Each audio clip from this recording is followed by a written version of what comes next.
What's up, everyone? It's Chicks in the Office with Rhea and Fran, giving you that Friday energy on a Monday. Francesca, how are we doing on this lovely Sunday afternoon? It's been a long weekend for you. Why don't you tell the ladies and gentlemen why? Yeah, guys, just really have a tough weekend. It's like the typical your phone breaks and you kind of feel like you just cut off your hand. Like I my phone broke Friday night. Like I woke up Saturday morning and it's just like frozen. It's stuck in the reboot mode. It has the black screen with the Apple logo, the white Apple logo, and it's just continually trying to reboot and it's totally stuck. I waited for it to die, thought maybe that would help, didn't do anything, plugged it in, still doing the same thing. So it was funny, and it's funny because Joe, today, he said that yesterday, like morning, he was just kind of watching me, like to see how like I was going to react, like if I would be okay. Like he was like, I didn't know if it was going to like ruin our whole weekend or like what was going to happen. And he was like, you know what? You responded a lot better than I thought you were going to. Like it wasn't as bad as I thought it was going to be. Like he thought I was going to like demand that I like go to the Apple store like right away. There's just nothing you can do at this point because Apple, you can't walk into a store. You have to have an appointment because of COVID. So like I made an appointment for the soonest that I could, which is Monday. So I've just been phoneless all weekend, which honestly, it's been kind of nice. And it's not totally off the grid, right? Like I have my computer, like I was looking at Twitter. It's just Instagram.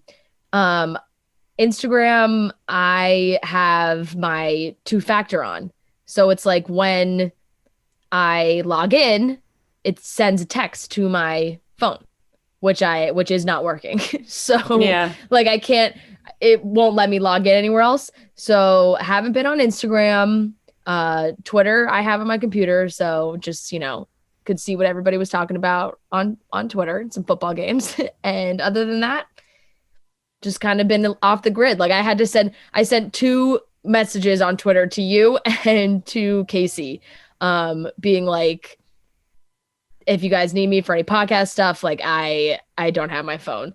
What is very funny that I didn't realize, because I have Twitter on my, I had always gone back on my phone and couldn't find it. But I guess when I went on my computer, which I never have, because when do I ever message you on Twitter?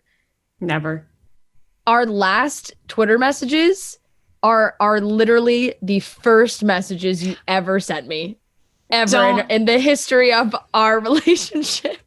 I don't want to talk about it. I don't want to talk about it. That shit makes me crawl out of my skin and makes me like highly embarrassed. It's so good. Francesca, please, I swear to God, if you start reading the DMs, I'm gonna hang up. Like I will shut the Zoom. I will shut the Zoom. I can't. There's stuff that like highly embarrasses me, and this is that kind of thing. I get very embarrassed. Please. Okay, please. I'm not gonna read it. I'm just gonna say that it is from. We can date it. It's from January 24th, 2017. So we're almost to the 4-year anniversary of these messages. But it was very cute. You're reaching out about us like doing stuff together, just so like we wouldn't have people were trying to, pit us against each other. And you were like, we can try and do this so they won't try and do the whole rivalry thing. You were like, stop. I know what I said. Stop, Fran, please. All right, I'm done. I won't say it. But it gave me a good chuckle. Sorry, everyone. We've talked about this before. That's the thing. We've never told anybody before, I would be like, go ahead, read it. But every time we talk about it, I get painfully embarrassed. I don't know why. It's just one of those things that's take control of my body, and I get so embarrassed. But also, I'm pretty cute at the same time. That was very sweet of me. It was super cute. It was super cute. And I was very happy when you did that, because I didn't really know how we were going to vibe. So when I was like, oh, she's game. She reached out. Now I don't have to make the first move. She made the first move. Obviously, so big of me. Yes. Who else would be shocked?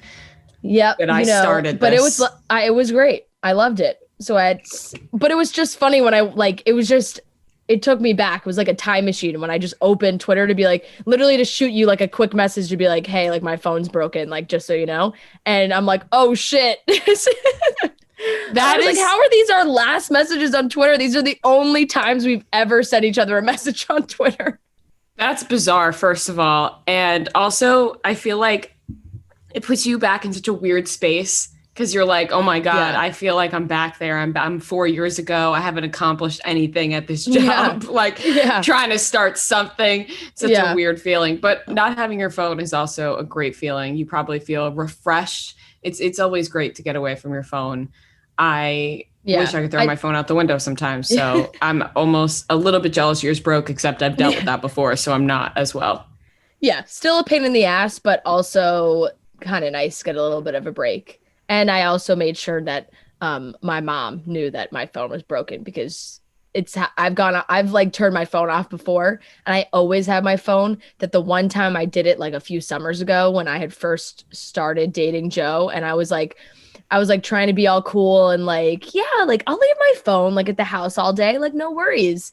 And my mom like straight up thought I was abducted. So that was. Yeah, I know your family reached out to me, calling me. I didn't even know them. And they were calling me, DMing me. They were like, have you heard from Francesca? Something happened to her. I was like, are you, I texted Fran. I'm like, your family's contacting me? Like, that was before I knew the Marianos though. I know. It was like one day. Now I'd be willing to not having my phone. I talk to your siblings often. Yeah. I'm kidding, but like not kidding. But also not kidding at all. Yeah. I did something so embarrassing, and I told you this weekend, remember? Oh, well, actually it was on Friday because you still had your phone.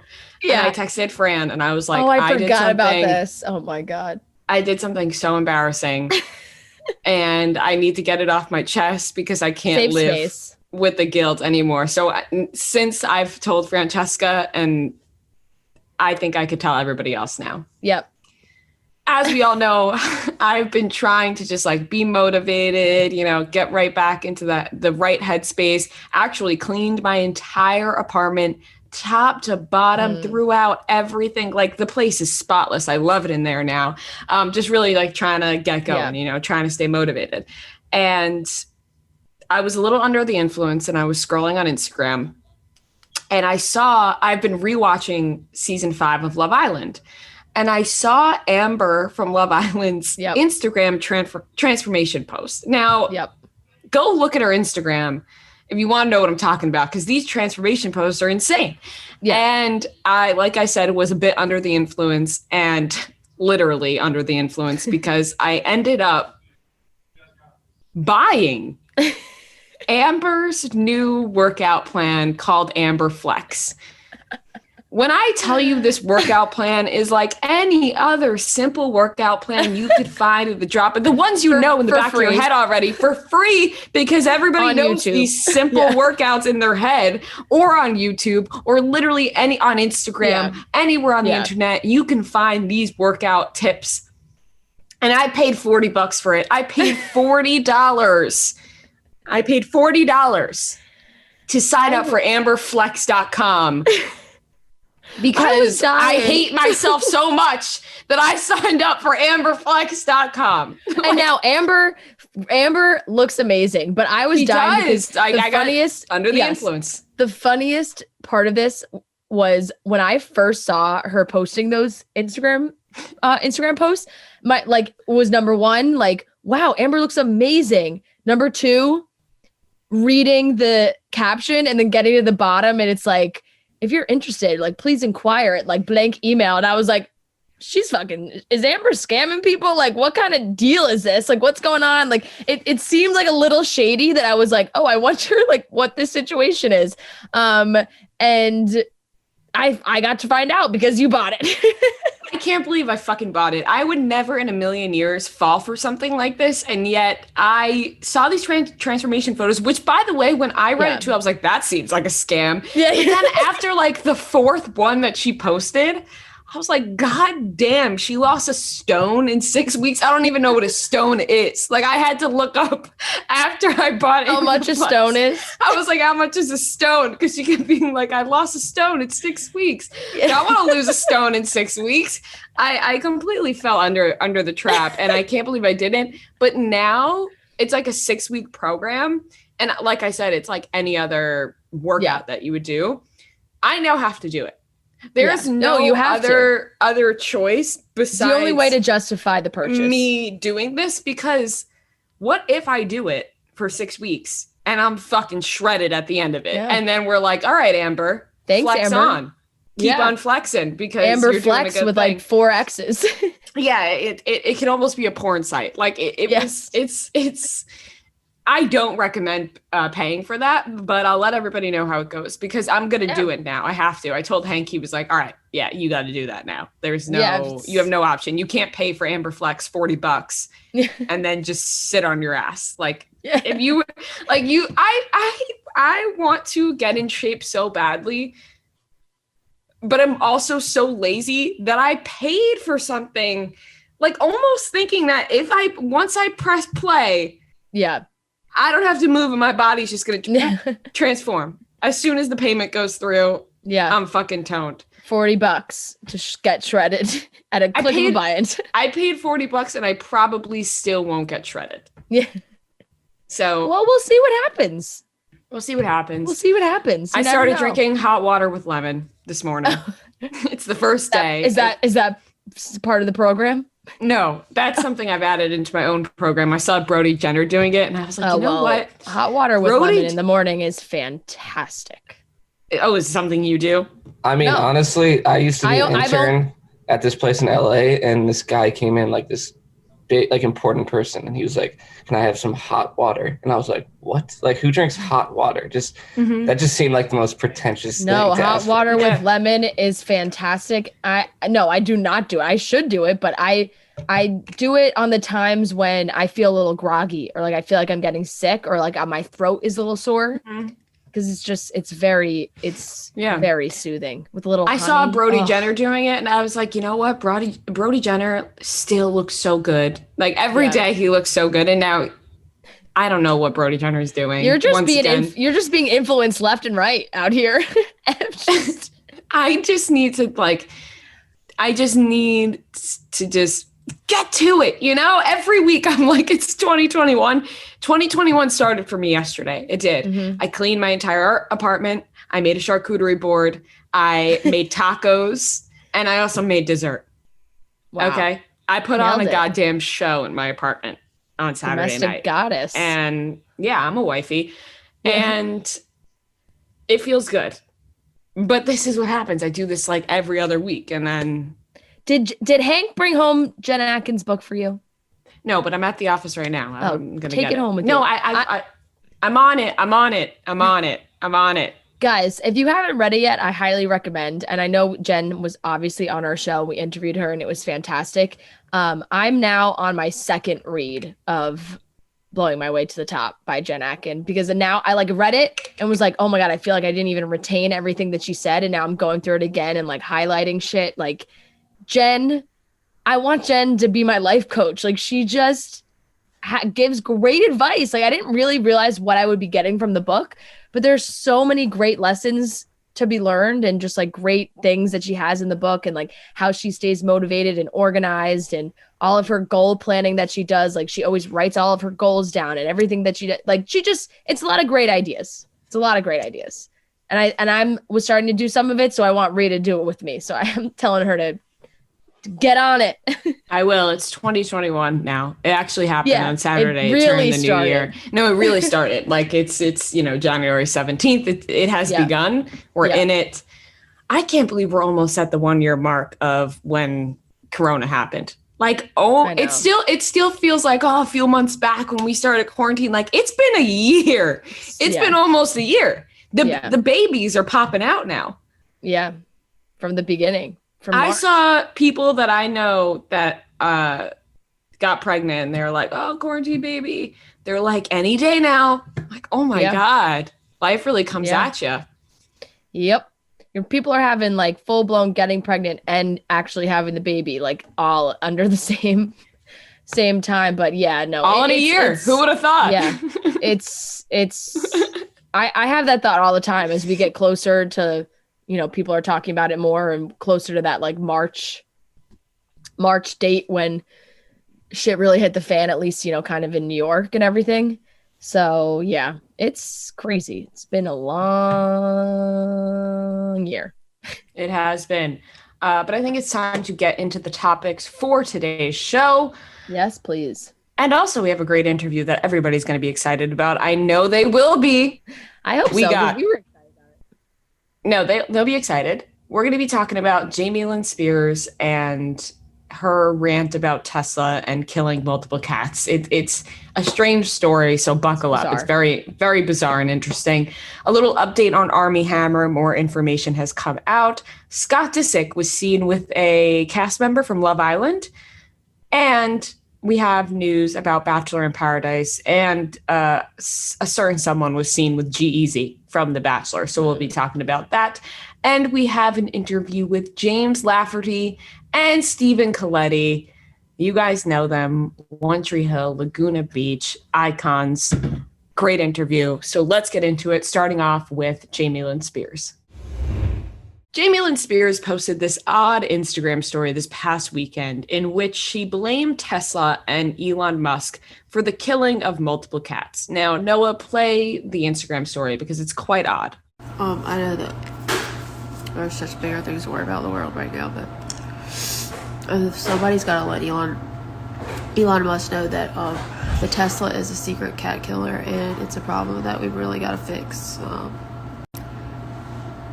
We have now lost, I don't even want to tell you how many cats, because they don't hear the Tesla crank and unfortunate things happen, and it's really devastating and tragic for everyone involved. So, since the Tesla is so quiet, maybe he could make one of those noises that bother cat or animal ears when it cranks up, so that way they know something's happening and they aren't caught off guard and things don't end in a very tragic way. So, Elon Musk, let's figure this out. I mean, you owe me a couple cats. And yes, I'm fully aware that there's some user error involved in this, but I'm just saying, collaborate to save some cats' lives. How do you want to teach us? Turkey, your little kitty cat went where? Turkey wants to teach us. When she said, really, I don't even want to tell you how many cats, that was quite concerning. Yeah. That was quite concerning. It's very bizarre, something that I didn't expect to see. I don't really know how Teslas work. I know they are very quiet, electric cars. So I guess maybe when she is turning her Tesla on, maybe the cat is under the car or in the garage, or I'm not quite sure, but it almost seemed like she was being serious, but it also seemed like she was joking at the same time, being like, hey, Elon, you owe my family some cats. We have, and I don't know if maybe she thought it was a joke, and then maybe there was a different kind of reaction to it, because she then backed up and was like, no, cats, I haven't actually run over any cats. She said, I did not run over any cats. Tesla is not to be blamed and was never intended to be. User error is admittedly involved, and we always check for vehicles before moving a car. So it almost sounded like she got a fucking cease and desist from Tesla. She had to put out a statement, which listen, I'm sure what didn't happen, but that's kind of what it sounded like. One cat, maybe you can blame Tesla. That one cat. Multiple cats. When she said, I don't even want to tell you how many cats, then that seems like a you problem. You not checking under your car for your cats, not looking in your mirrors for your cats. That seems like, yeah. And maybe the cats are jumping behind the car, but that seems odd to happen multiple times. I don't know. This seems like, listen, I don't want to put Jamie Lynn on the spot here, but this seems like a Jamie Lynn issue. It does. It's weird because I also don't even know why you would go public with this. Yeah. Like, why would you go on your Instagram story and be like, I have now, because even if it is Tesla, it's also her. Like, she's driving the car. So she got on her Instagram story and was like, I've killed multiple cats, basically. Like, are her kids okay? Like, are her kids just like losing their pet cats like day in and day out? I would suggest they either lose the Tesla or they don't get any more cats. Right. Yeah, that would be that seems to be logical. But then she's like, I didn't actually run over any of the cats. So was it all a lie? Is she just trying just trying to cover it up? This thing here says she recommended that Teslas emit noises that bother animals so they move out of the way. And then it says in the same article, Teslas are already required to do this. So, like, it already exists. Like, what she's saying they should do. So, like, it sounds like Teslas already have that technology. Like, yeah. It does kind of sound like Jamie Lynn ran over her cats, multiple cats. Because I can't imagine her cats are darting in front of the car, like, all the time. Every time. Like, what's going on there? That's not what's happening.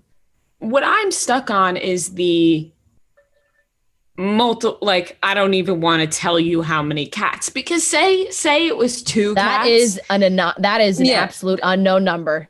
2 cats, you would say, if it was 1 cat, you'd say 1 cat. 2 cats, you would say 2 cats.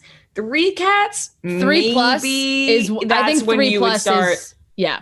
3 plus I think is when, 3 plus I think is when you say, like, I don't even want to tell you how many cats, because that's a lot. Like, I'm thinking at least 4 or 5 she ran over, which is far too many. That's insane. One cat is far too many, but I could see the one cat incident.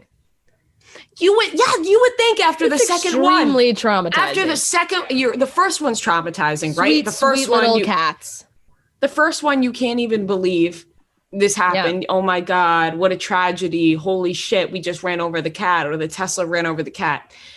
You're like, oh my God, do we get another cat? Then you get another cat and it happens again.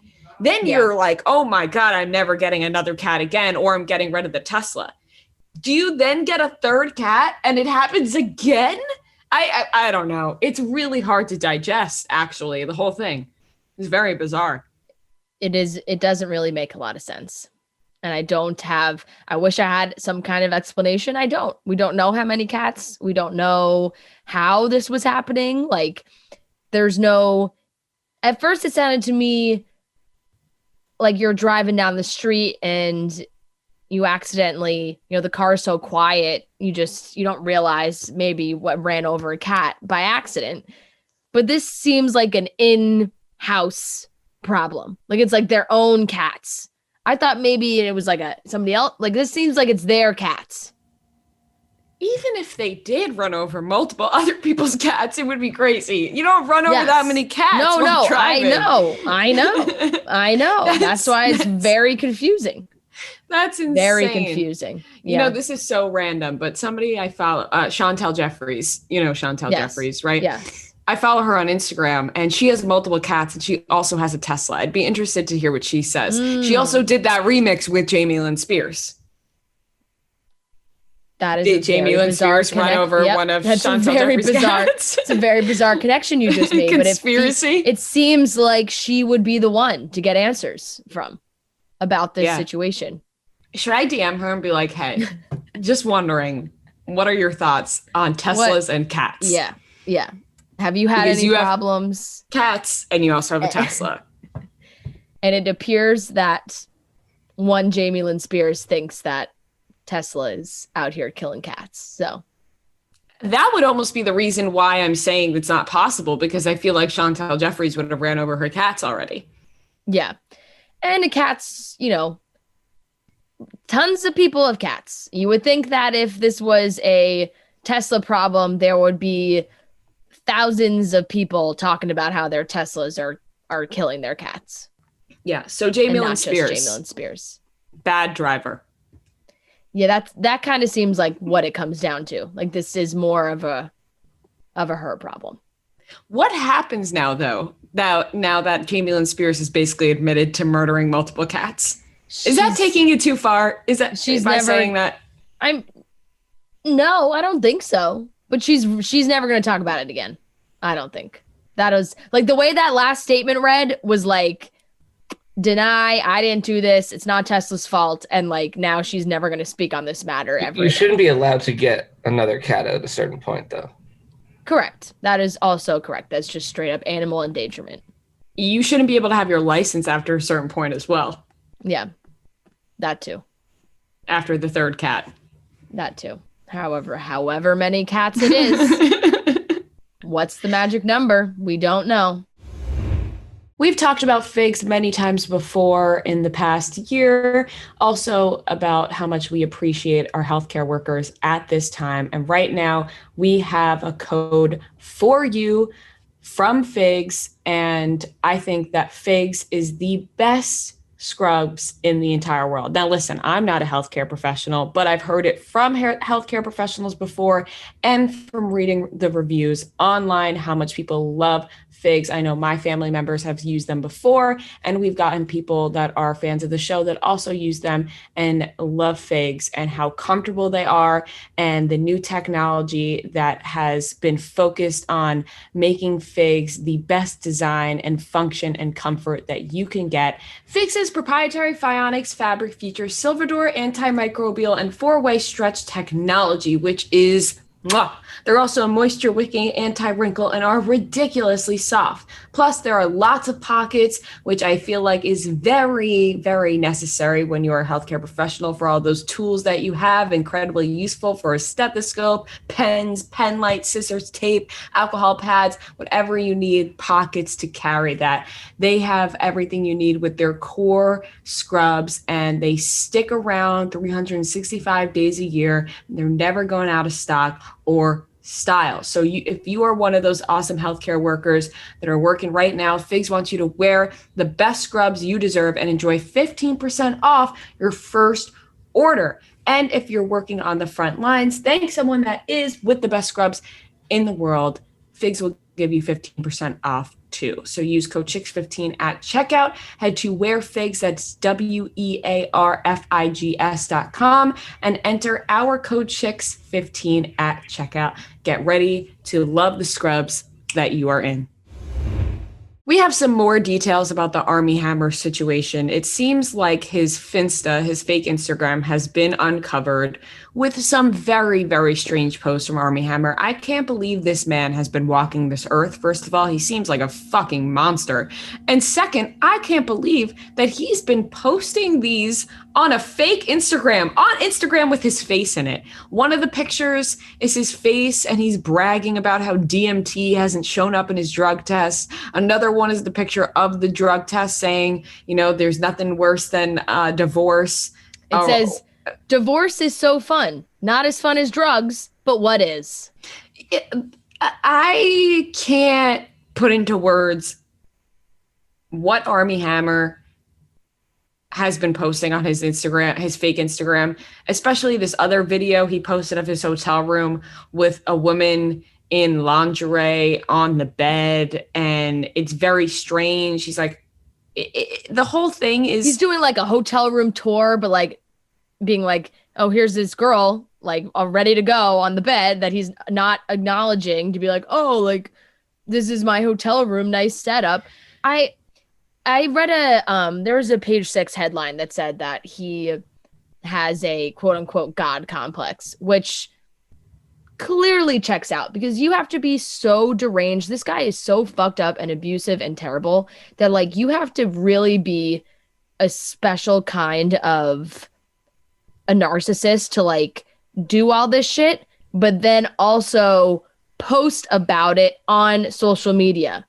Like, yes, I understand private account, but like people get into that shit. That's like to post your face, your person doing these things where it's clearly you, clearly your voice, like you're coming up with these captions, you're writing this shit. Like he wrote on that video, so I have to go back to Cayman, which sucks, except there are a few silver linings, like fucking Miss Cayman again while I'm down there. Like it's to the point where like the Miss Cayman pageant, like the organization came out and said that the woman in the video like has nothing to do with the pageant. That's not actually, Miss Kamen. The whole thing is, it just continues to get worse and worse and worse. And now it just confirms like how horrible he is, that you are so, like I said, such a narcissist that you're like, I'm gonna post about this stuff. I'm gonna put it out there into the universe.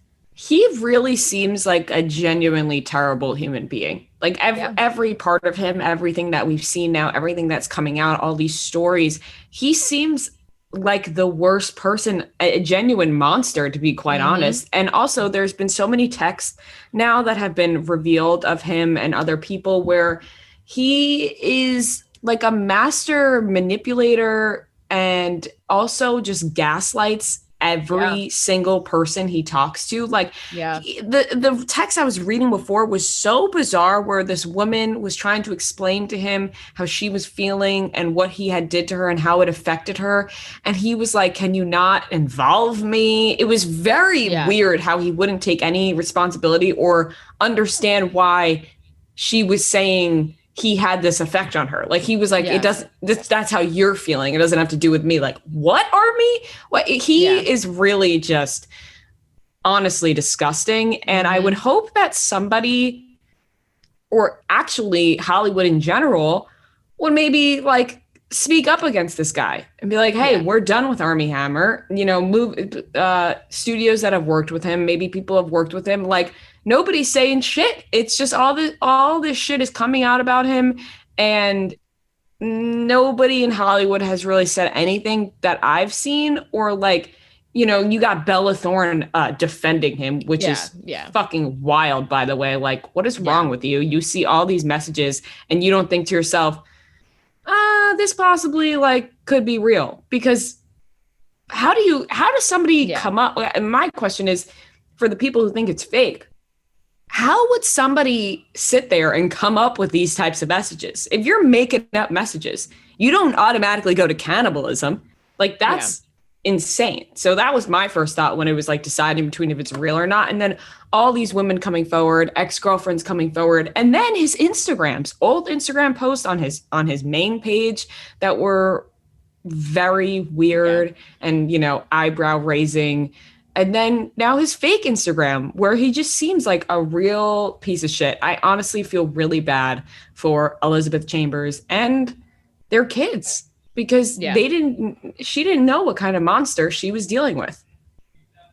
Yeah, the Bella Thorne shit, like, I would think she didn't do any research on that. It's just ridiculous to me. Like, maybe read into what is going on if you're going to post something like that. And if she still did that, like reading the statements from ex-girlfriends and seeing some of the messages and just kind of like totally disregarding what these women have said and supporting him instead of supporting these women is bullshit. Like, Bella, come on. That's just so lame, so pathetic. Like, you can't be doing that. Like, and it's not just one person. There's so many people, the House of Effie, she's still on Instagram, like posting all these screenshots, posting stories, posting like email exchanges and all these things. And Dumois has been posting more and more, like people submitting stories of how fucked up he's been. And, there was someone sent in, and of course I screenshotted it and it's on my phone, which I can't pull up because I don't have my phone.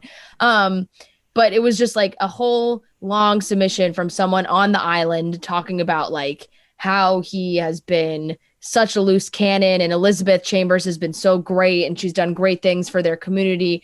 And he has just been like an absolute disaster. And he's with this woman and, talking about the woman that he's with, or I guess maybe he was referring to in that video.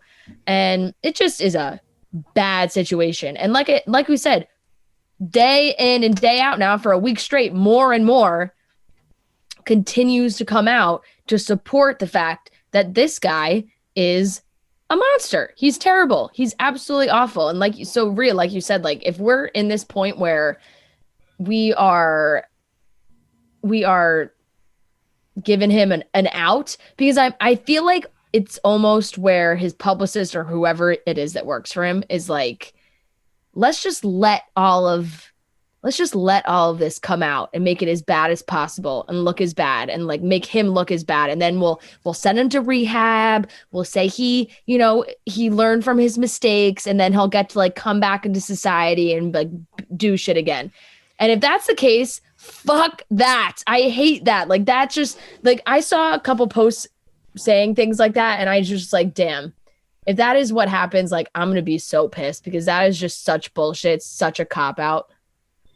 I agree. I can't see a world where he works again, but also when you think about how fucked up some people in Hollywood can be, then you think, I guess it is a possibility he'd work again. I mean, I don't know how anybody could support him or have him be in their movie or their TV show or whatever it may be, give him a job in general. I don't know who would want to work with him when there are so many other talented people out there that are not monsters. Yeah.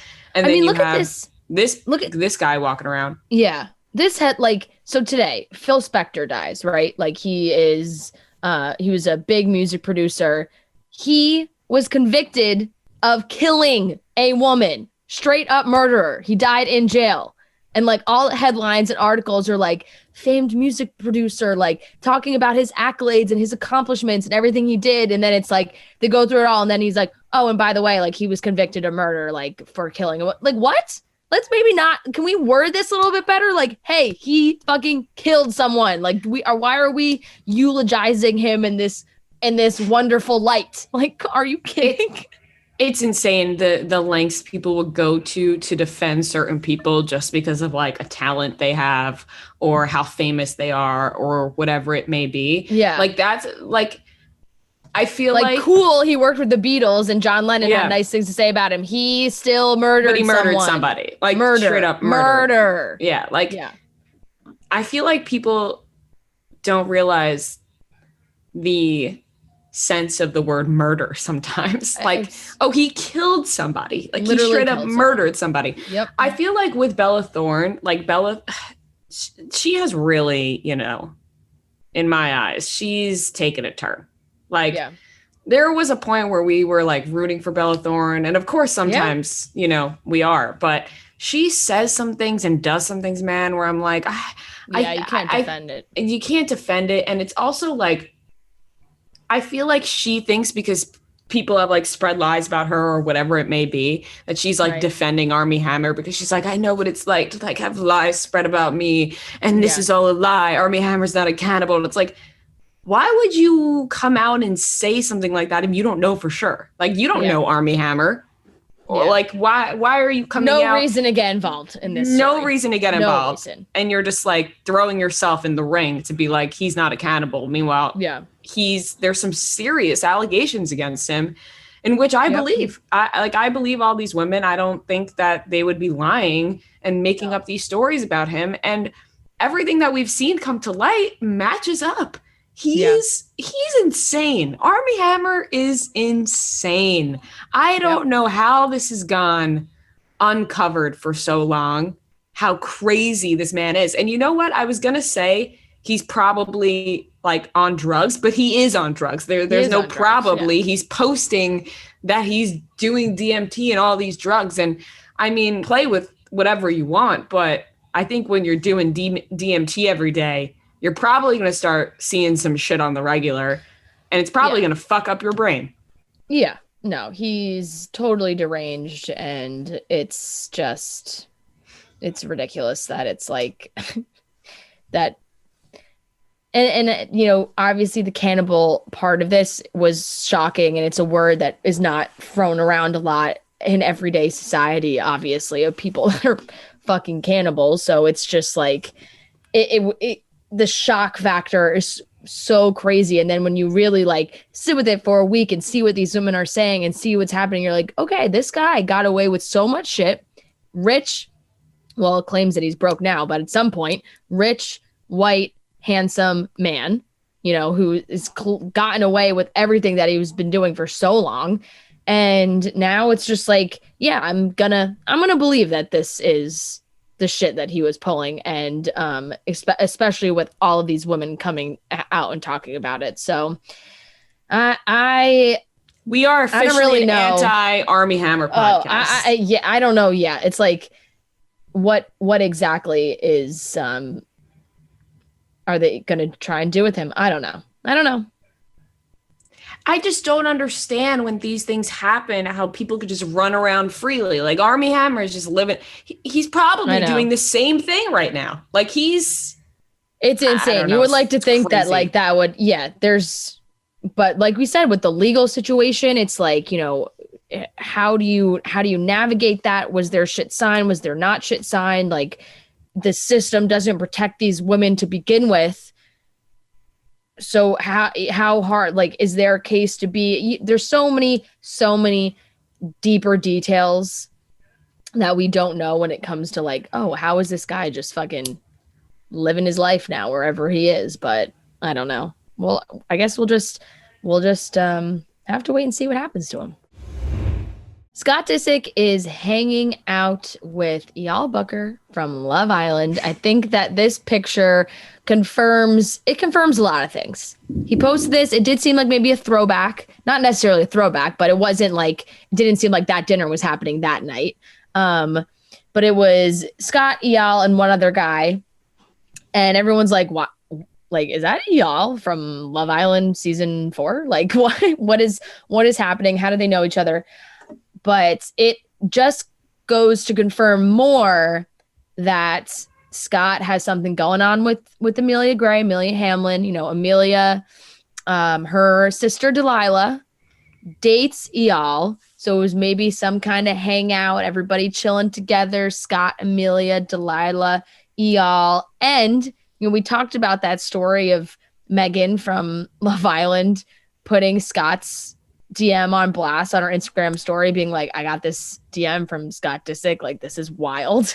And now I kind of think like maybe that DM was sent on that night where this picture was taken, where they're all hanging out, having a good time, probably talking about the show or talking about their lives. And Scott's like, yeah, let me just DM her and just like fucking get under her skin. Like, I don't know what, but it is, it's just a new pal. It just confirms all of those things. It's definitely very funny to see, just because it's like two worlds colliding. We love Love Island, and then the Kardashians, Scott Disick, and also just to see them hanging out and realize he actually did send that DM to Megan. Definitely like did. When that DM first came out, everyone was like, is that real? And it was definitely real. He sent that DM to Megan, and that just makes me love Scott Disick even more. It was a bizarre DM, and I wouldn't advise him to send it again, but it made me love Scott Disick even more than I already did. Yeah, and Scott and Amelia does seem like it is a couple that is happening right now. Hasn't been all the way confirmed, but the signs are all there. They've been hanging out a lot. There's a lot of connections now between them. And Scott just continues to live his life. I feel like he's living his best life. He's doing what he's doing. Amelia and Delilah are Lisa Rinna and Harry Hamlin's daughters, if you did not know that. And now it's just like hopefully Scott is in a happy place. Everybody's still, it's like the Scott Courtney thing. We're going to hold on to it forever. Every time Scott comments on one of Courtney's Instagrams, it gets picked up in the media. Like every single time it's be like, Scott Disick commented on Courtney's Instagram. Scott Disick commented on Courtney's Instagram. Last week, he commented on one of her pictures saying, bow, wow, wow, yippee, yo, yippee, yay. And everyone was freaking out, being like, get back together.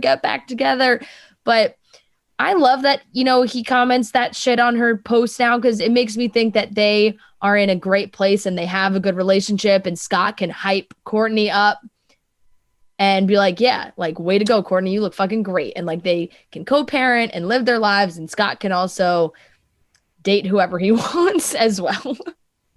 Yeah, I think it's great. I feel like we've always been like, hey, Courtney and Scott, please get back together. Oh my God, he commented. I still think that. Obviously we think that, but I feel like every time he commented something flirty, we would be like, oh my gosh, are they getting back together? Yeah. Whereas now it just seems like they have a great relationship. They have a friendly relationship, maybe a little flirty one in the sense of just being friends. So they can flirt like that. You know, they have that past relationship to go back on. And I love that they could do that with each other. So it's comfortable for their kids. Everyone seems comfortable and like they get along. So although we are rooting for Scott and Courtney to get back together, I don't think it's going to happen. Maybe later on in life when they're old and aged and or just want to settle down and get married and, you know, they have their kids together. But for right now, it seems like Scott Disick likes to date younger women, and that's where he's going to stay. Robert Mills this week confirmed that they are, quote, very confident that Bachelor in Paradise will be returning this summer. Everybody's been dying for Paradise to come back, and hopefully they can make it happen. It's crazy how many people they are going to have to choose from to be on this coming season. He had said that, you know, it's potentially like 150 people to choose from. It's insane, but it is fantastic news to hear that, you know, hopefully it's in Mexico. It might not be, depending on, you know, obviously just like what state the world is in and where they can film and where they can't and that whole thing. But it is great news that it does seem like it will be coming back somehow. Thank God. I love Bachelor in Paradise. It's, you know, the Bachelor and Bachelorette are great. Yeah. I think I would rank it The Bachelor, Bachelor in Paradise, and then The Bachelorette in order of franchises I like to watch. Yeah. Bachelor in Paradise is just great because you get all the fan favorites in one place. You're familiar with the people. You're not introduced to anybody new. You know them. You love them. You hate them. And you just get to watch them all interact with each other. It's like seeing the different cast members from different seasons get together warms my heart. And you never know who's going to end up with who. Yeah, exactly. Paradise has such great drama. And you Bachelor and Bachelorette, like you create the connections to these people because you're watching them for the first time. And then when they go to Paradise, the connection is even stronger because now you feel like you know these people and you're rooting for the ones you like so hard to fall in love. Like you're just like, yes, please. Like Dylan and Hannah, you were just like, yes, please fall in love. Like people feel so strongly about it and it gets so intense. And we obviously have seen couples thrive and fall in love and start families from this show. I mean, we've also seen now couples break up from the show, but the number of people that they have to choose from, like, I don't know how they are going to do this because I was just looking at the names from like Peter season and like the Claire and Tayshia season. And on top of that, we'll have Matt season. And all of these girls are fantastic. So people are going to want to see them in Paradise. And there will probably be a new, like normally it goes Bachelor, Bachelorette, Bachelor in Paradise. So we have a Bachelorette season. We meet a whole new group of guys and we would have them. And that's also where there's even more of like the recency bias because we just watched that season. So everybody wants to see those guys again quickly. So from like, and also just so many of Peter's exes, like Peter, I feel like everyone's going to want to see Hannah Ann. They're going to want to see Madison. They're going to want to see some of these girls that maybe like, I don't know if they would go on Paradise or not. I don't know why they wouldn't. I feel like they absolutely would, but there's so many names, so many. I want to see Peter and Hannah Brown on there. Like I know. Even give me that. Give me Peter with all of his exes, Madison, Hannah Ann, Kelly, and Hannah Brown. Please. Yeah. That's an unreal Bachelor in Paradise season right there. Yeah. I mean, just like we could have like Alea, Hannah Ann, Kelsey, Madison. I don't know if Kelly would go on at this point. I feel like maybe it's a little fresh, but who knows? Madison, Sydney, Tammy, Victoria F, Victoria P. And then there's like the contestants. There's like contestants that people didn't really get to see a lot of that I feel like have a chance that maybe went home a little bit earlier, like Lexi, Alexa, McKenna's probably going to be there. I hope Sarah C, who is, I love, she's like the sweetest girl. I hope she would get invited, but there's so many people. Claire and Tayshia, you got Noah, Bennett, Blake Moynes is definitely going to Paradise. Jamar. I feel like Ed's definitely going to Paradise. Maybe then you get the people who went the farthest, right? Ivan, Brendan, some of those ones. And then the ones who got sent home. You want to see Dr. Joe. You want to see, I kind of want the OG Tyler C to get another, I'm not the second Tyler C to get another shot because he got screwed. The name, like I said, so imagine there's all these people and Matt's season and another season of Bachelorette. Like so many people are going to get screwed. Like, and if they want to dip into even past, further seasons away, I don't know how they're going to do it. Seasons. I just think they should do a mega season. Like just like expand the cast, bring in, make it even longer, make it go all summer long. Like we want it just give it to us because they just have too many people. But then if you get too many people in one space, then it might not be, then you're not making any connections because there's too many people to know. Yeah. But there's too many people to meet. You might not be able to make it. Yeah. So it's going to be very interesting. And then also we'll mention it. We're definitely going to talk about it with Trent on the recap this week as well. But everybody was talking about Sarah because it seems like there has been some rumor circulating that Sarah has been trying to live that influencer life that like, yes, she did quit her job to take care of her dad, but that was maybe a couple years ago. I don't really know the exact timeline, but there are rumors that she, has been living in LA and it was a little bit more of like trying to have that influencer IG life. There's pictures of her hanging out with G-Eazy in March that everybody was freaking out about. Everyone was like, that's Sarah, right? Like that's totally Sarah. So I don't know. It sucks because like we said, at this point, I don't really know who's going on The Bachelor or Bachelorette. Like, yes, I think it's always, hey, maybe I'll fall in love and that would be amazing. But then like right on top, it's like, and this'll like make me kind of famous. Like, it's just, there's no way you don't factor that in now when you go on this show. All I'll say is I don't trust anybody who gets fooled by G-Eazy's charm. Mm-hmm. And I'll leave it at that. Yeah. Yep, that's it. I mean, when I saw those pictures, I was like, oh, that's all it's going to take. Sarah's done. Rhea will never let her come back from this. G-Eazy, forget it. I was rooting for Sarah. We were all rooting for Sarah. G-Eazy. I don't like G-Eazy and I don't think he's a good guy. And now that he's involved, that's it. It shows me something. It may show me something about Sarah. Yeah. And, everybody's freaking out. It's the here for the right reason situation, which I very much understand. So I don't know. If you're fucking G-Eazy, you are not there for the right reasons. Now I'm getting riled up. I was trying to be calm about it. There is no way that you can fuck G-Eazy and then say that you're this like, oh, I'm here for the right reasons. I just want to fall in love. No, you want to fuck G-Eazy.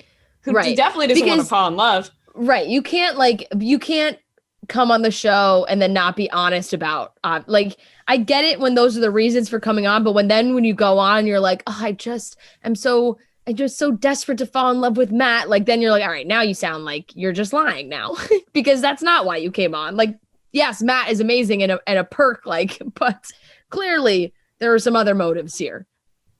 I feel like whenever I talk about G-Eazy, it sounds like I got rejected by G-Eazy or something. Yeah. But that you do sound like you were spited a little bit. Right? I'm like, fuck G-Eazy. No, I think he's a bad guy. I get really, really bad vibes from G-Eazy, and I love Halsey. And the way that she's spoken about G-Eazy just makes me hate him. And the other stories that I've heard about G-Eazy really makes me not like him. I've never heard a good thing. I've only heard that he is an absolute scumbag. So I get bad vibes when people hang out with G-Eazy. Yeah, you have said it before and it makes sense. So I'm pretty sure that's just how it's going to go. I'm interested to hear Trent's opinion on this. We will definitely discuss it again on Wednesday. We have a great interview with James Lafferty and Stephen Colletti. But before we start, guys, as always, the official beer of Chicks in the Office, Coors Light. make sure it's the beer that you reach for when you need some time to relax, to chill. It's literally the beer that's made to chill. And we say it all the time, but it really is, because right now there's just, there's so much going on. You might be so busy. You don't give yourself enough me time. You need that me time. You need it. And maybe your me time is listening to Chicks in the Office, in which case that sounds amazing. I hope it is. And if you're at an appropriate time in the day, I don't know what time you're listening to this, maybe you want to listen to the interview while you have a nice ice cold Coors Light. I know that when, Rhea and I are recording, we're talking so much. And when we're done, we just kind of want to sit in silence for a little bit, have an ice cold beer, relax, put on our favorite show, put on, it's Sunday. There's some football games on. I'm going to crack open a Coors Light and enjoy the games. Coors Light is cold lagered, cold filtered, and cold packaged. It's literally made to chill. Like I said, it's the beer we reach for when we need some time to relax, chill out. It's exactly what I'm going for when we finish recording and I turn some football on and I crack open an ice cold Coors Light. It's the best way to unwind. So that's why Coors Light is the one we choose when we need to unwind. When you want to hit reset, reach for the beer that's made to chill. Get Coors Light in the new look delivered straight to your door with Drizzly or Instacart. Always remember, guys, celebrate responsibly. It's coming from the Coors Brewing Company, Golden, Colorado. We are here with two very special guests, James Lafferty and Stephen Colletti. Welcome to the show. They have a new project coming out on Hulu. Everyone is doing great. Premieres January 13th. Two people that we have been a fan of for a very long time. So thank you for joining the show. Thank you. Appreciate it. Fan of you guys. Glad to be here. All the content at Barstool's kept us entertained for me for a while now. So congratulations to you guys on your guys' success. Thank you. Appreciate that.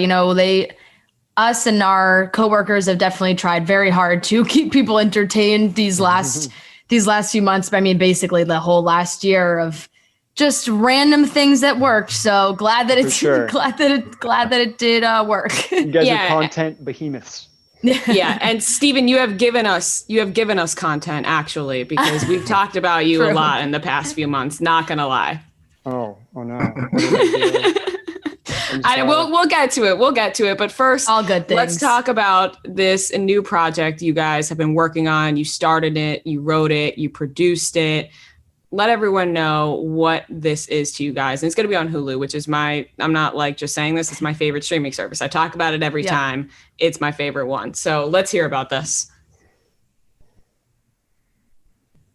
Oh, okay. I'll go.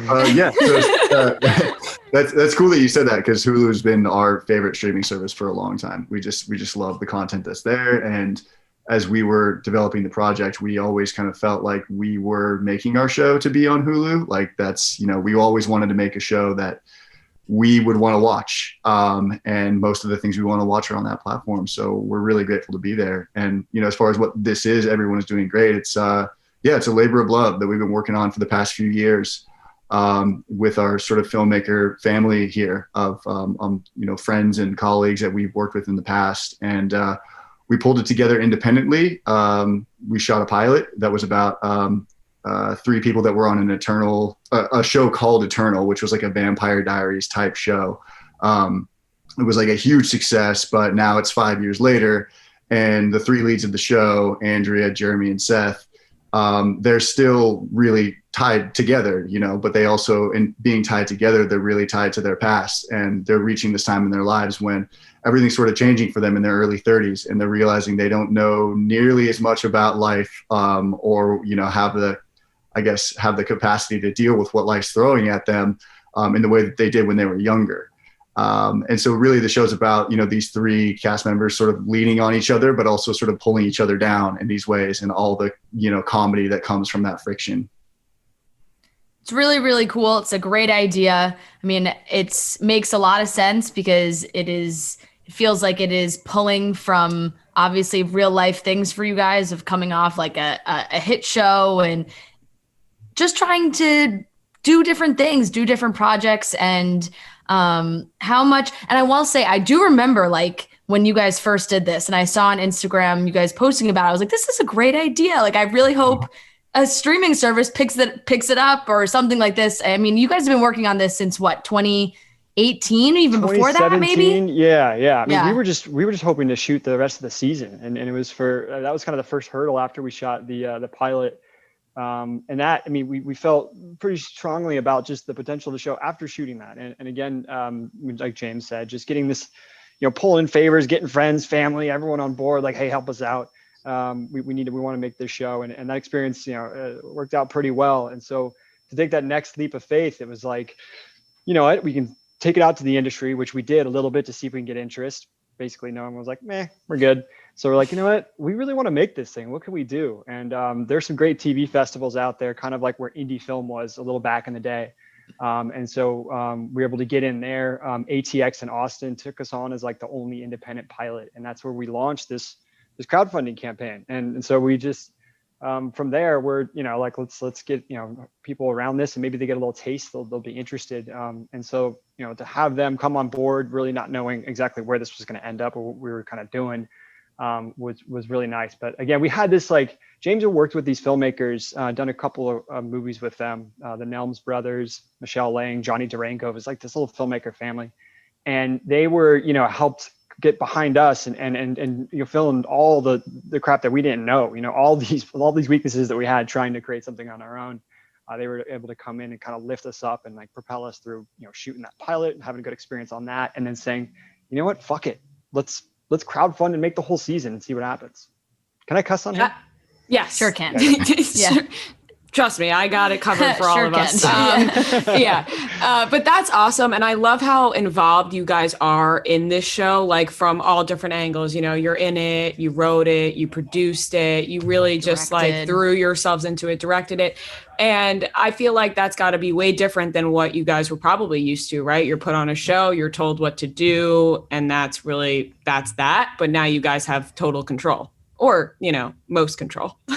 Yes. Now Hulu's kind of in charge now, but yeah. I mean, that was one of the really cool things about it, was that we were able to make the show that we wanted to make it from the beginning. That was also another really attractive thing about the idea of crowdfunding and sort of making it ourselves, was that we had a really specific vision for how we wanted it to look and to feel.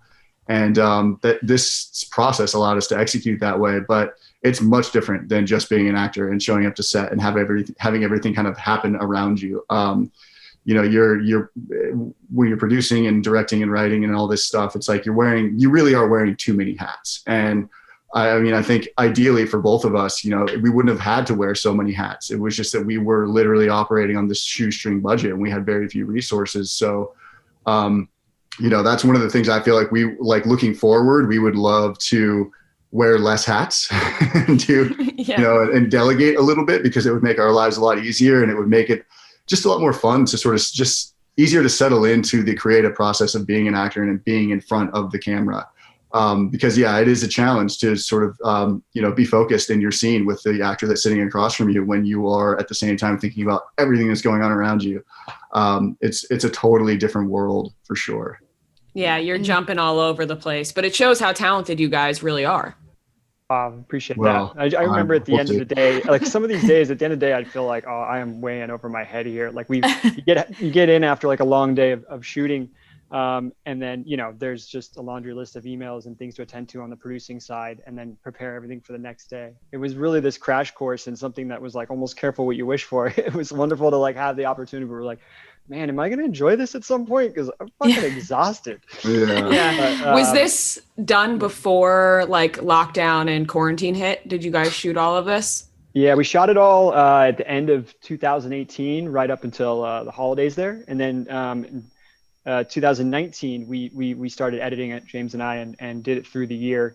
It was a little slow because we had these, one of the big perks for our campaign were these like kind of Skype sessions. It's just little like, hang out for 20 minutes. And those, proved to be pretty lucrative for us as far as getting money in the campaign.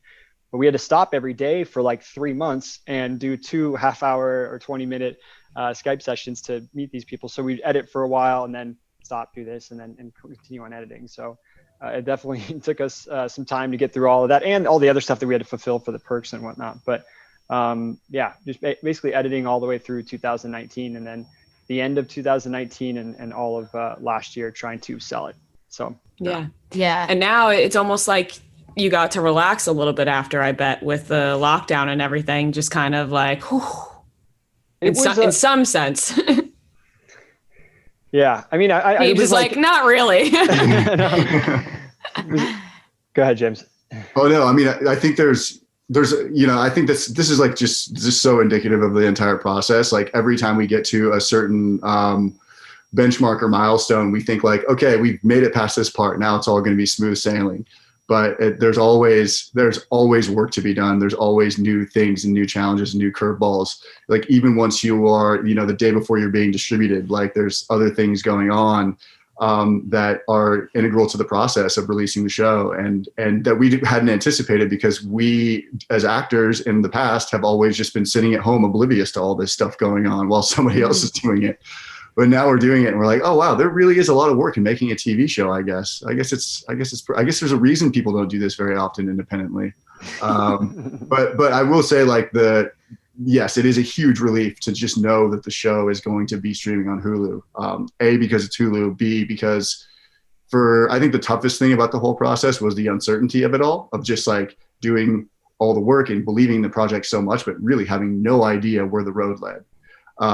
And now that we know where the road leads and it's going to come out and we're actually going to get some feedback on what we did, that, man, yeah, that feels really good. Yeah. We were kind of going a little stir crazy through quarantine, where once we partnered up with Endeavor Content, who was taking the show out for us, like we just really had to sit back and wait. And we weren't really used to doing that in this process because it's always been just on to the next thing, get this thing made, get it edited, all that. And then suddenly it was somebody else's baby to take care of. And so, you're sitting there twiddling your thumbs, like trying not to think like, all right, are they doing like, how are they selling it? Are they pitching it? Like, what's the package look like? Trying to, basically think about their job for them. But thankfully we're on the other side of that now. Yeah, you guys, it sounds like you guys poured your heart and soul into this show.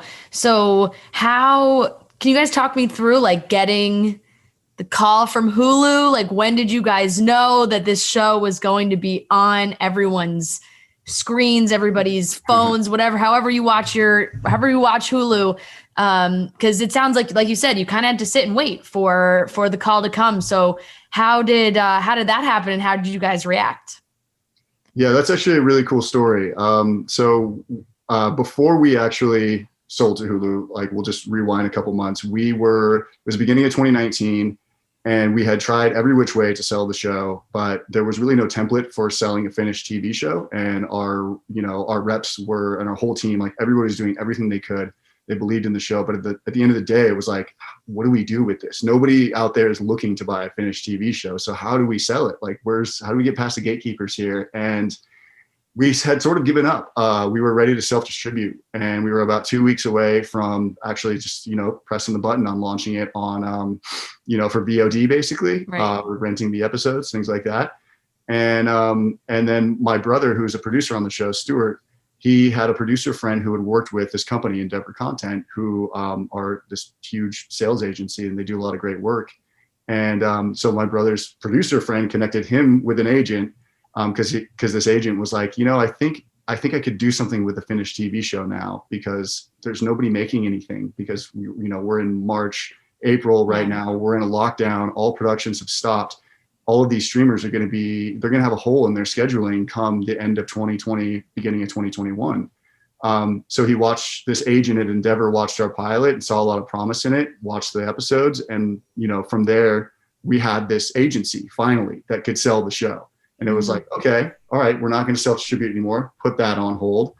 And then we waited for about another, I'd say like 6 months, while Endeavor sort of shopped the show to like 17 different places.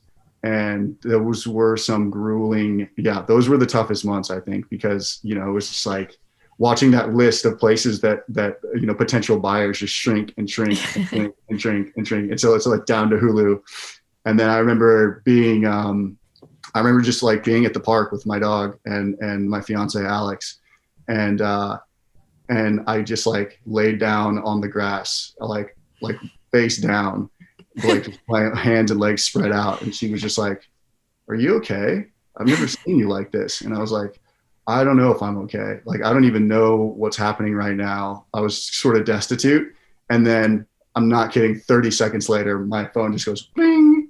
And I picked it up, and Alex was across the park at this point, and she heard it. So she comes over. She was like, what's going on? And I was like, Hulu made an offer. And she was like, I knew it. I knew it. As soon as I heard that email sound, I knew that's what it was. It was a crazy, crazy moment. It was almost as if the universe was like, no, we're just going to punish you to the very last second.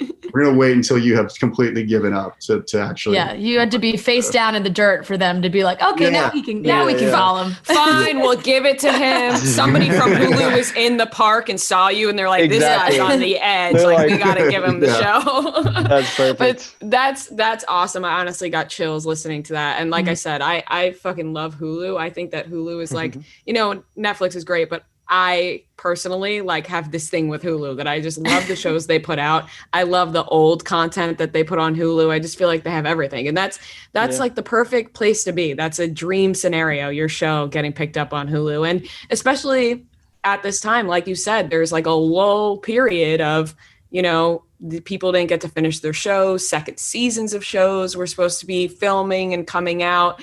And it's the perfect time for the show to come out. Everyone could just relax and watch it and stream it.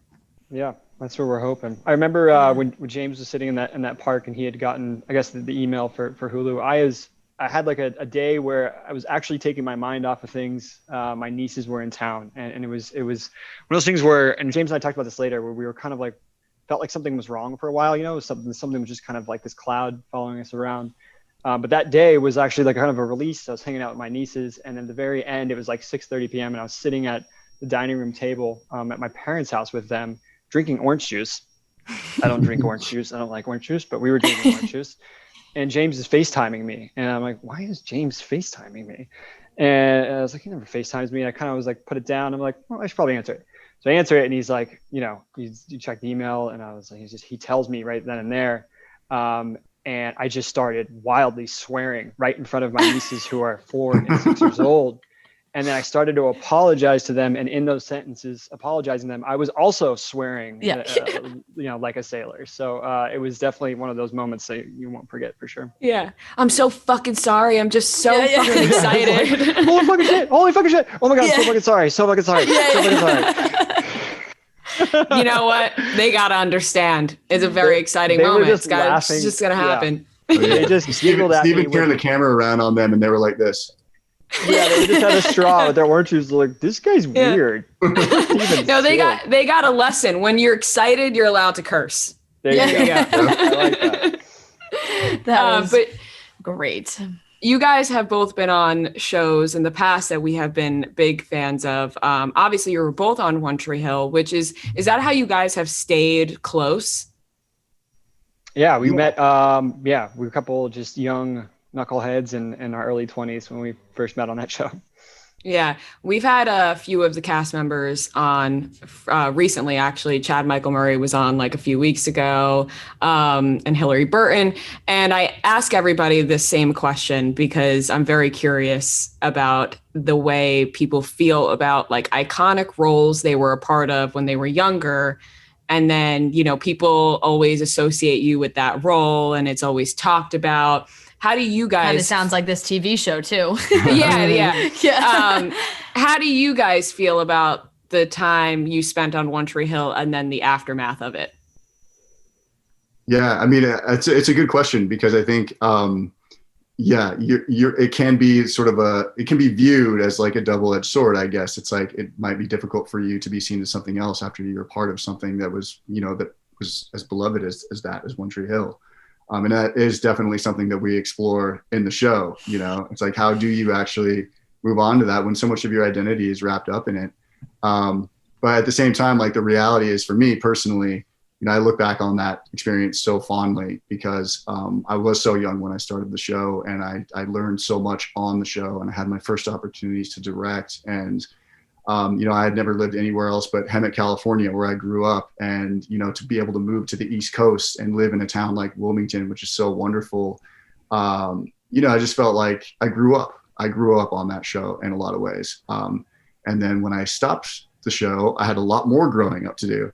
And so, yeah, it's really cool. Like I look back on it fondly, and I think, I'm really grateful for the experience. Are you happy that social media wasn't around when One Tree Hill was really big? It's still really big because obviously the streaming services, but I feel like you both got very famous in a time where it was, media outlets and tabloids are writing about you, but social media isn't necessarily like a thing. James is pretty pissed that he's not a TikTok star. Yeah.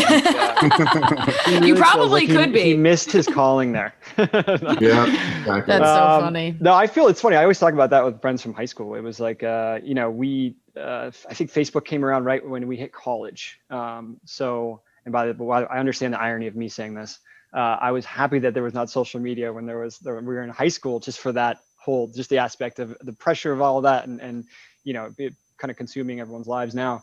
But I also did a reality show about my high school life. So there's like, yeah, maybe you wish there was social media, buddy. Would have been a little more tame. Or a little more wild. Yeah, it could have been worse. Yeah, good point, actually. Yeah. And, the streaming services, like you said, the streaming services are so great because, we get projects like yours now that we can all watch. And on top of that, it's interesting just to like deeply think about it, right? Because you guys have made the show where these actors are moving on with their lives from this big show that they can't really shake.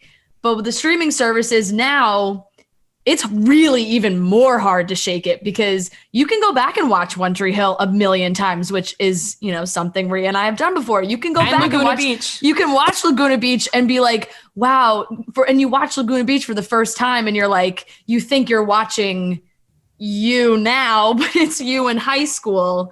And so it's like, I think that even makes it harder sometimes for new projects and new perspectives to be seen, like, because it's, you think Chase, you think Nathan, you see these characters, you have these kids who watch One Tree Hill for the first time they're in high school. Now they're getting to watch for the first time. So I really like I love the whole premise of everyone is doing great. I think it sounds really exciting and really, really interesting because you guys are the kind of the prime example of like, I'm sure you get, when you're walking around, like, do you get Nathan, do you get Chase, like stopped all the time when people are, well, maybe Steven, I feel like you just get like, because Steven has this reality TV, like Steven.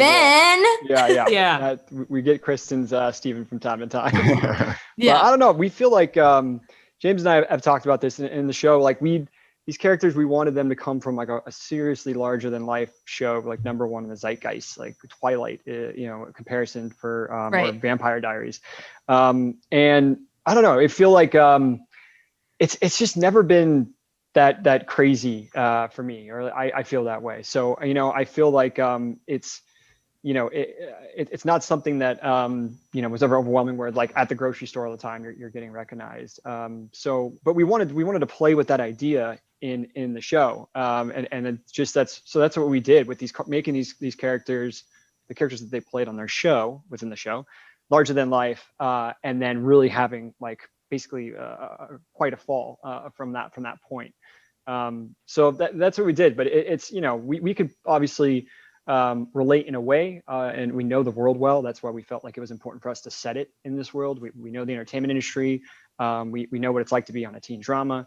But like, thankfully, over the years, like, it's nice to see people still appreciate One Tree Hill or people that, we're close to Laguna Beach to have like feel like a moment in time. I guess when they watch that or it's a comfortable place for them, or it brings them some sort of joy, maybe, I hope.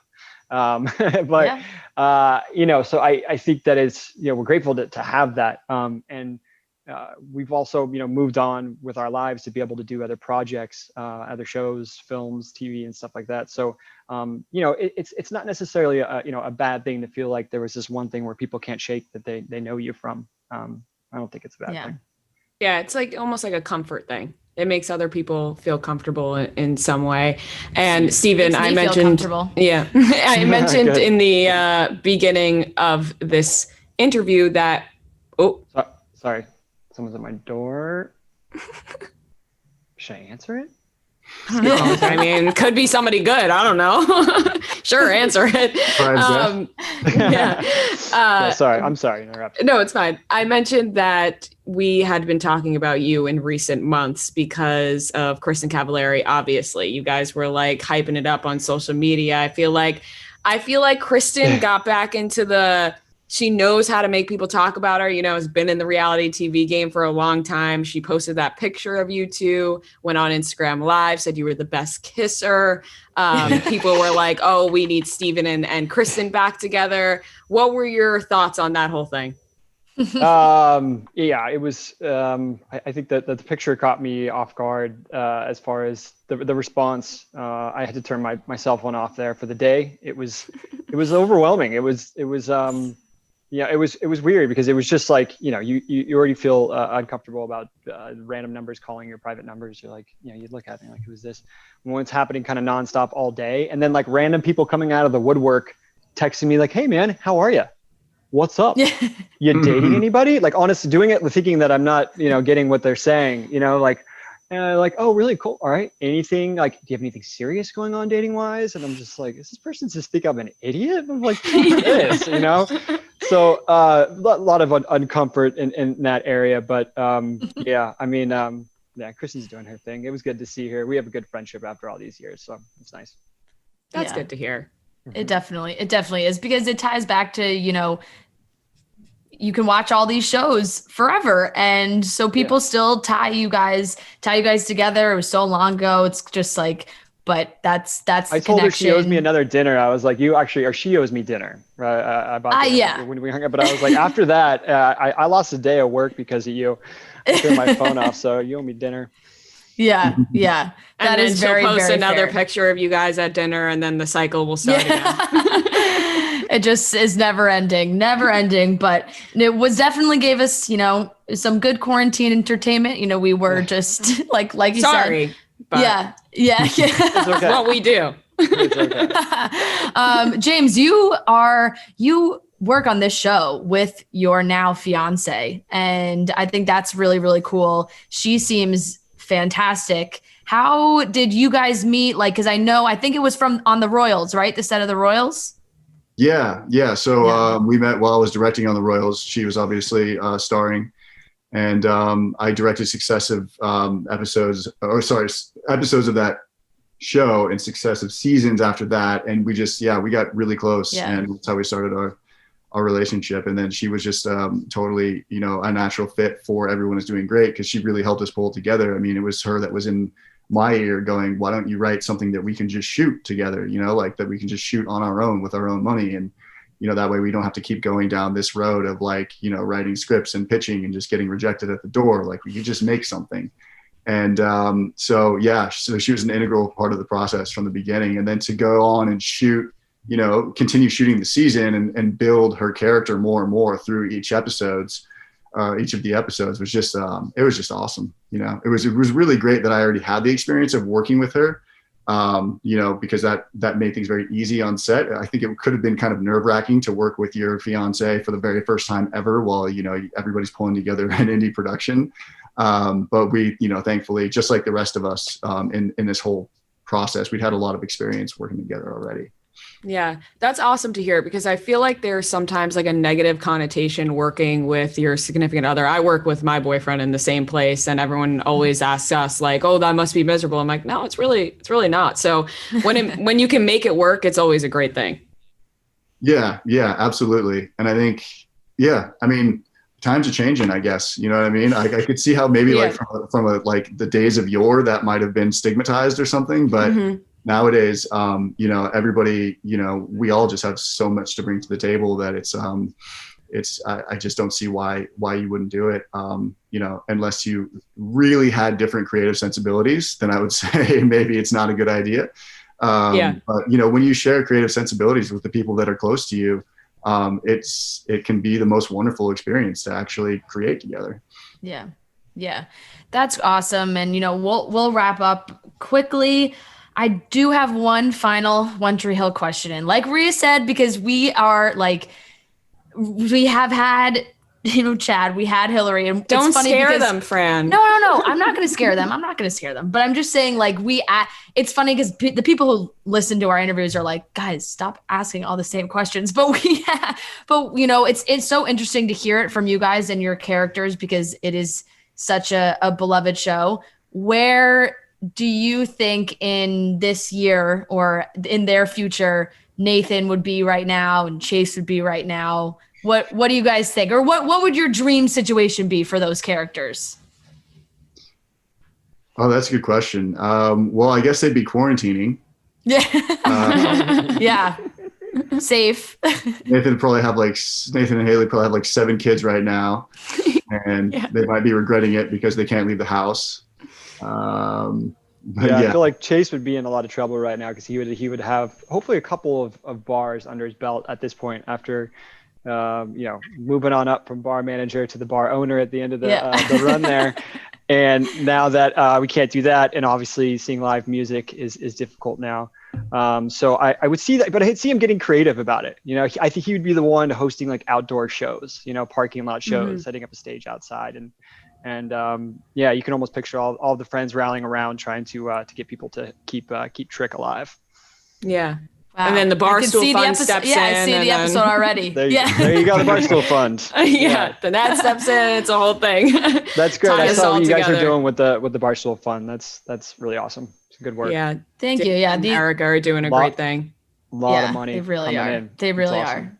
Yeah, it's been crazy impressive, and everyone that's working on it is working their asses off. But yeah, that's a crossover to think that the Barstool Fund might have had to come in and save Trick. There you go. I like saying. I like that. Yeah, I love feel like that. Chase also had so many famous friends though. It's like between like Alex and then and Brooke, like he would be able to, maybe the Barstool Fund would go elsewhere. He'd be able to kind of rally on his own. They donate. I don't want to take away from that. Yeah, exactly.